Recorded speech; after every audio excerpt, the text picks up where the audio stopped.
Okusinziira ku Pius Birigimana, ettaka limuviiriddeko akabasa erigulwa mu mwaka 2018 obukadde 4 kufuna kansikali esuubula. Obulagamba nti abasenze ku ttaka lino bayiremerako era bw'atyo bwe kusaba akakiiko k'eby'ettaaka ka Uganda Land Commission kalimuguleko ng'akozesa ensimbi ezaateekebwawo gavumenti eza Land Fund. The question was not when you started interacting. The question was when did you get to know about the Land Fund? And it is here on record. You said you got to know about it in 2015. To know that it purchases land. So what were you doing when you were monitoring this Land Fund? I have no comment, my lord. Baatuka ku nzikiriziganya asasula obukadde bitaano mu kuliyirira ettaka eriweza yiika 124 nga lisangibwa ziro obwe mu disitulikiti y'Eluweero. People who actually fulfill the criteria have not been paid up to now. And the reason that we've been given is that because the resources are not enough. But you are writing to another government office on an official letterhead with paper. Why was that? On that one, my lord, I'm sorry. Bigirimana agamba nti basooka kumusasulako obukadde 5 ne baddako 10 ne baddako 5 kati abanja obukadde 3. That your land,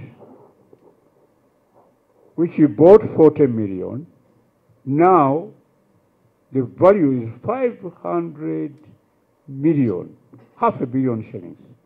Were you shocked as a corruption fighter? I was given the offer of 504 million. I thought that was within the range. And I did not want to doubt the chief government valuer's valuation.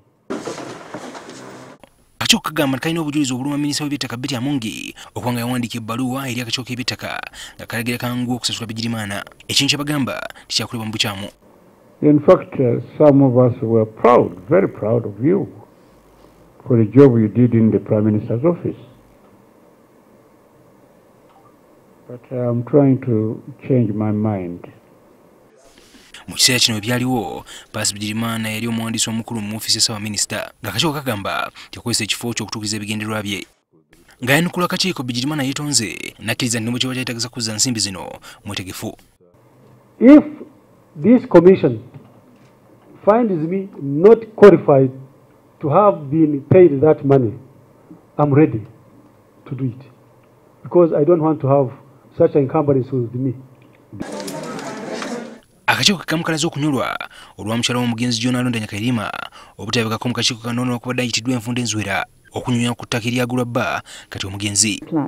The commission has attempted to invite her, just to invite her to make a statement, and she won't respond to any of our summons. Akakiiko kakuddamu emirundi gyako egy'olwatu Sabiti ejja. Ivan Kigozi, NTV ku ssaawa emu.